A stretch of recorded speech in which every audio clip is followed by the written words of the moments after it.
Tú tienes palabras de vida eterna. Aleluya.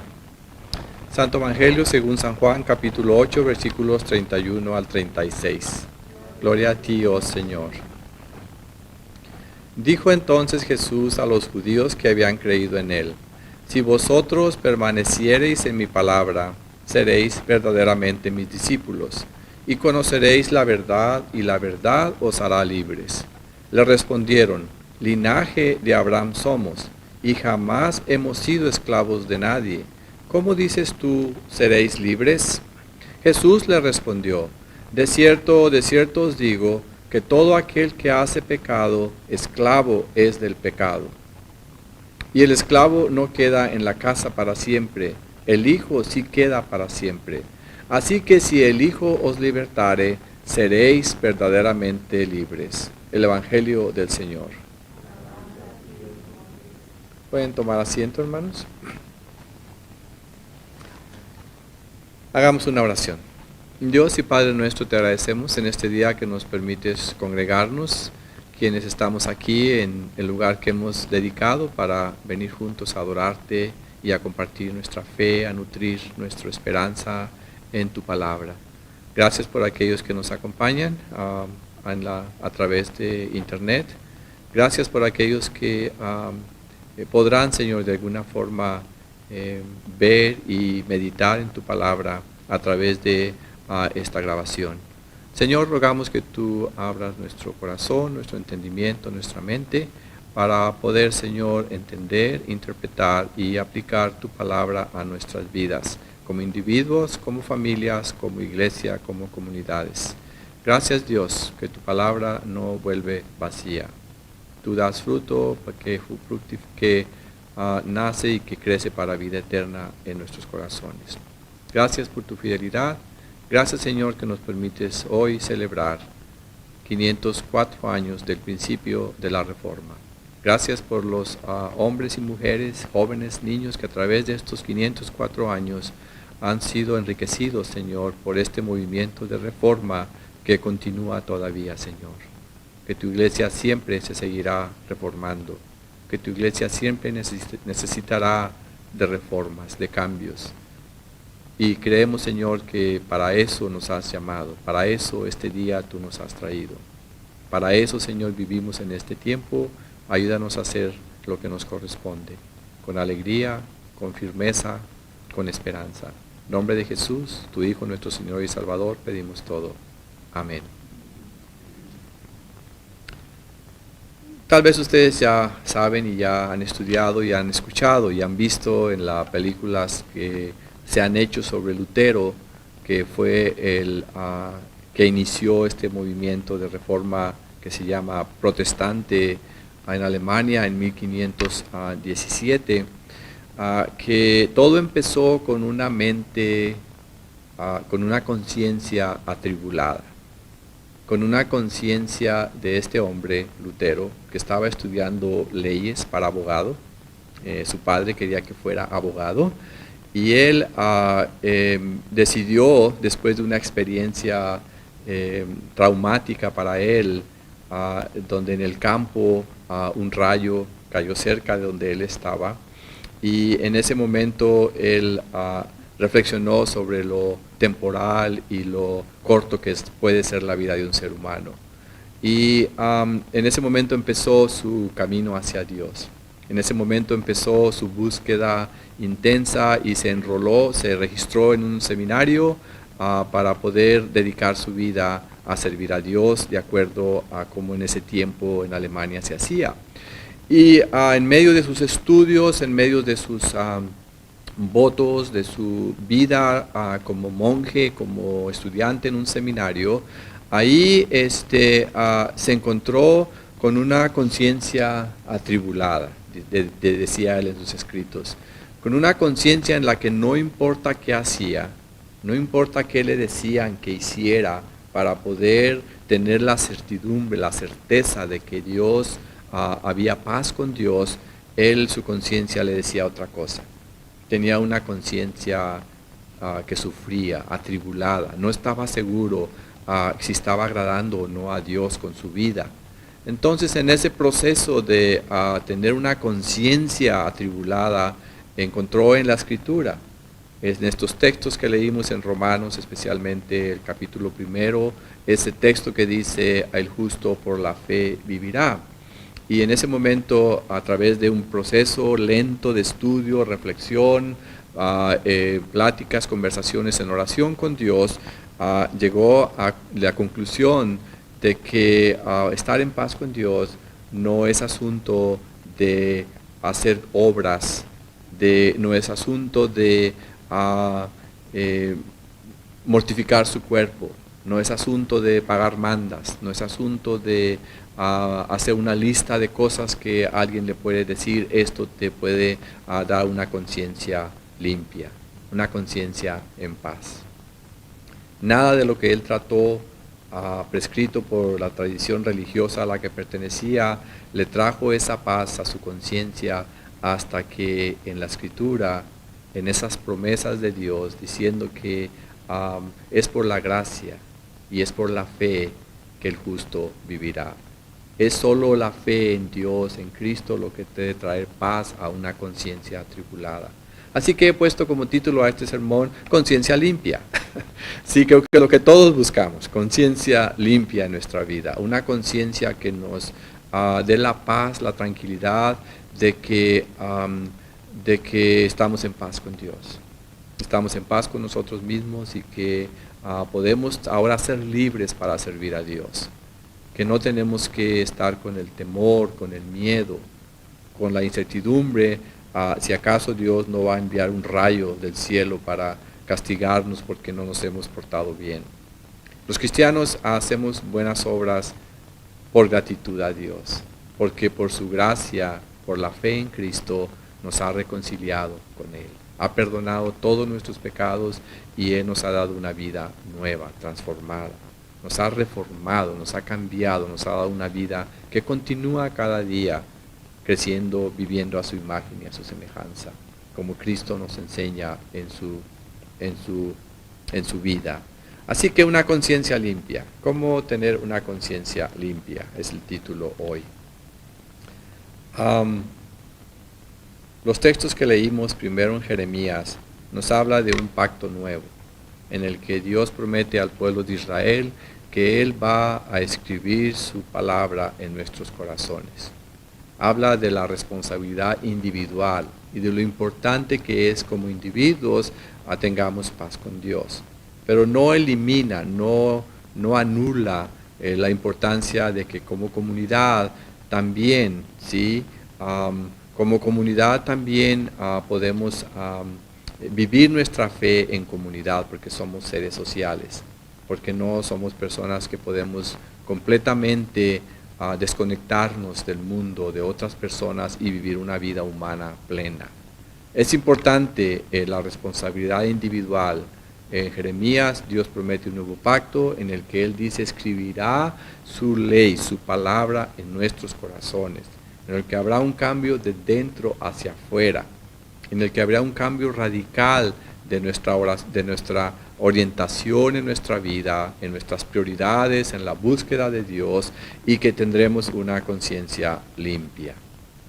Una conciencia limpia en la que sabemos que Dios nos ama, en la que sabemos que Dios nos perdona, en la que sabemos que Dios nos transforma cada día. Sí, sé que suena muy bonito. Sé que no siempre es posible tener una conciencia limpia.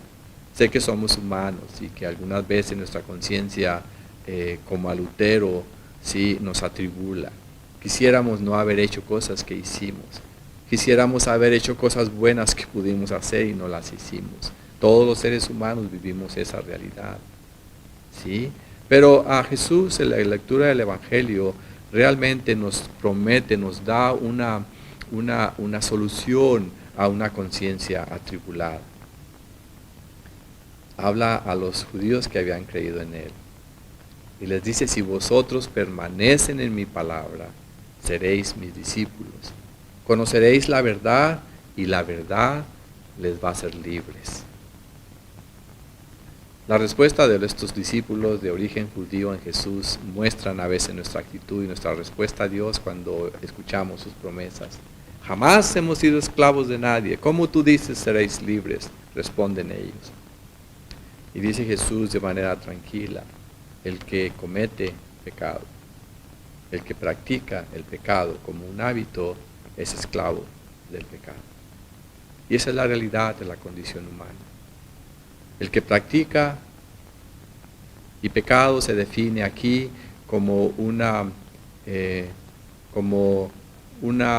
rebelión, como un rechazo, sí, a lo que Dios nos ofrece, al regalo, a la fe, a la esperanza, a todas las promesas que Dios nos ofrece.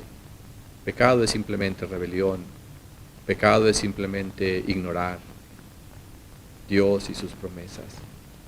Jesús dice, conoceréis la verdad y la verdad les hará libres. La condición humana, hermanos, nos llama y a veces nos atribula nuestro corazón, nuestra mente, porque quisiéramos tener una conciencia limpia. ¿Cómo limpiar nuestra conciencia? Creo yo que lo que Jesús nos ofrece, y algunas personas interpretan esa libertad que Cristo nos ofrece como si fuera un permiso para hacer lo que queremos, lo que nos gusta hacer o lo que quisiéramos hacer. Realmente Juan el Evangelista y Jesús en sus palabras se refiere a una libertad en la que somos libres para orientar nuestra vida a Dios. Somos libres para hacer el bien. Somos libres para vivir una vida moral sana. Somos libres para limpiar nuestra conciencia. Somos libres, en otras palabras, para no solo hacer el bien con nuestra vida, sino hacer lo mejor con nuestra vida que Dios nos da. Somos libres para lo bueno. Somos libres para disfrutar la vida plena que Dios nos ofrece en Cristo. Así que esa es la definición clásica de libertad en el pensamiento griego en el que se escribió el Nuevo Testamento, incluyendo Juan. ¿Sí? La idea de libertad en el pensamiento clásico de los griegos era libertad para vivir una vida moral, recta. El estudio de la moralidad no es más que un estudio de hacer lo bueno, lo que es bueno por sí mismo, lo que es justo, lo que es propio, lo que construye a un individuo y a una familia y a una comunidad. No sé si han leído el desarrollo moral de un individuo respecto. La moral no es más que lo bueno y lo malo, hacer lo bueno o hacer lo malo. Eso es la moral en la sociedad. Se habla de ética, cómo hacer las cosas que son rectas, que son buenas, y cómo el ser humano desarrolla esa actitud hacia la moral. El cristianismo tiene una moral, y la moral tiene que ver con vivir como Dios nos ha hecho, con el propósito que Dios nos ha hecho. Hay una teoría de cómo el ser humano desde la infancia hasta ser adulto desarrolla esa actitud de ser una persona moral, de vivir una vida en su comportamiento moral. Él se llama Lawrence Kohlberg. Fue un maestro en la Universidad de Chicago que desarrolló una teoría del desarrollo moral de los seres humanos. Y dijo, le puso así, la dividió en tres partes: la moral preconvencional, la moral convencional y la moral postconvencional, que viene después de lo que es convencional. Y convencional aquí se define a lo que la sociedad acepta como bueno, como justo, como recto. Entonces él habla y pone un desarrollo moral del ser humano en 6 etapas, divididas en estas 3 mayores categorías o clasificación. Preconvencional cuando es niño, convencional, adolescencia y antes de llegar a la edad adulta, y postconvencional, más allá cuando es un adulto completo y a la edad de la ancianidad. Y coloca 6 etapas. Dice, la primera etapa es de más o menos de los 3 años, ¿sí?, hasta los 8, 7, no es específico a la edad, lo que importa es la actitud de cómo la persona nos desarrollamos. Dice, el ser humano se desarrolla su moral en su infancia, después de los 3 años, en base a hace las cosas que le dicen son buenas para recibir recompensa. para recibir regalos, para recibir algo que le causa gusto. ¿Sí? Entonces en esa etapa dice la persona desarrolla un gusto por lo bueno porque recibe recompensas. Y claro, evita castigos. Enseñamos a los niños, sí, dando recompensas, reforzando buena conducta, reforzando buenos hábitos, buen lenguaje y evitando castigo. Es como aprendemos que es la conducta apropiada. Pero dice, luego viene una etapa de los 8 a los 10, 12 años en los que todo lo que hacemos lo hacemos por interés propio. Decimos autointerés. Así que lo bueno es lo que me gusta. Lo bueno es lo que yo quiero hacer. Lo bueno es lo que me beneficia a esa edad. ¿Sí? Y luego después venimos a la edad de la adolescencia en la que queremos ser parte de un grupo y ser aceptados. Todos en la adolescencia pasamos por esa etapa. Llamamos la etapa de ser buenos muchachos o buenas muchachas. La etapa de ser buenas personas porque así la sociedad nos dice en la escuela o en el hogar que eso es lo que es ser una persona de bien, como decía mi papá, a esa etapa. Entonces, 3 etapas llevamos ahora. La primera etapa de desarrollo moral es la etapa de hacer lo bueno por recompensas y evitar castigos. La segunda etapa lo hacemos por interés propio. Y la tercera etapa lo hacemos porque otros aprueban esa conducta, porque otros nos halagan, otros nos dicen cosas buenas por cómo nos portamos. Somos buenos, somos personas de bien. Pero luego viene la cuarta etapa en la que viene el desarrollo moral por las leyes. De repente nos damos cuenta que hay normas en la sociedad, que hay leyes, unas justas, otras injustas, pero que si tenemos una licencia de manejar y no respetamos el límite de velocidad, hay un castigo, hay una infracción y hay que pagar y hay que ir por ese proceso. Aprendemos que la sociedad tiene leyes, está estructurada con normas y leyes que hemos de aprender a respetar. ¿Sí? Esa es la cuarta etapa. La quinta etapa ya de adultos, empezamos la edad adulta temprana, dice Kohlberg en su teoría de desarrollo moral que aprendemos a hacer cosas por el bien común. Empezamos una familia y empezamos a ver que hay cosas que me gustaría hacer, pero que para el bien de una familia empezamos a poner más en frente de nuestras prioridades a otros, si son una esposa, un compañero, si es una novia, un novio, si es un hijo, una hija, si es alguien, entonces somos personas que la moral se enfoca en otros, en lo social, especialmente los que están a nuestro lado. Y por último, la última etapa sexta de desarrollo, según Kohlberg, y es la etapa que él dice de principios, donde hacemos lo bueno simplemente porque eso es lo bueno.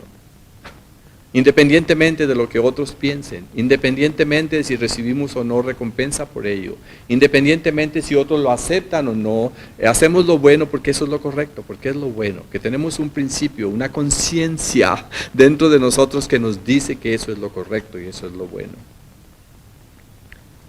Eso es lo ideal en Kohlberg, desarrollar una conciencia limpia.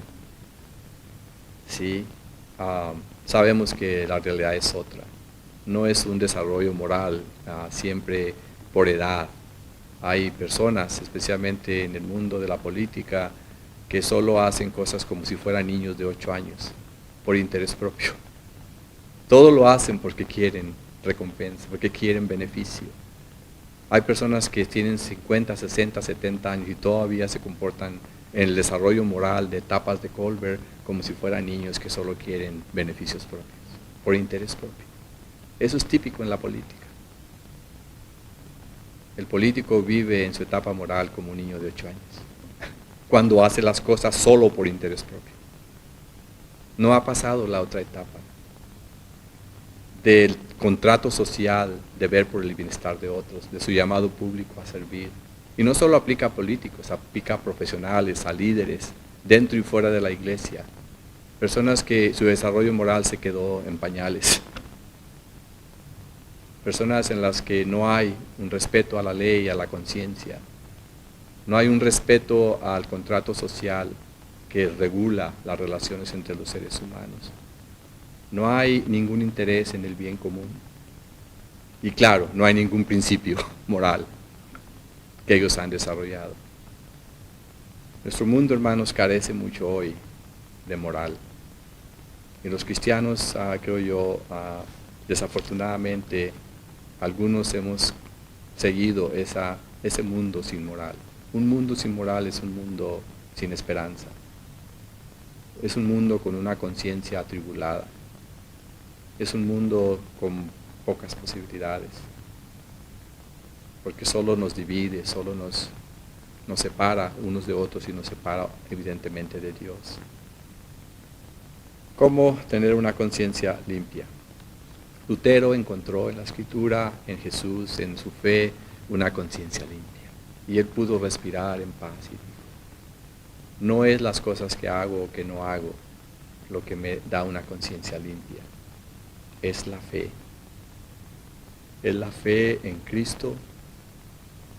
Es la fe en Dios, que por su amor y por su gracia infinita está dispuesto a aceptarme con los brazos abiertos, transformar mi vida y darme una conciencia limpia, hacerme una persona moral, hacerme una persona que actúa por principios, que hace las cosas porque son buenas, no por el beneficio que puede encontrar de ellas. Una persona moralmente madura, sana, limpia. Eso es lo que la Reforma nos ofrece, hermanos. La Reforma cristiana nos ofrece una conciencia limpia por la fe en Cristo. Así Lutero pudo proclamar sus solas de la Reforma.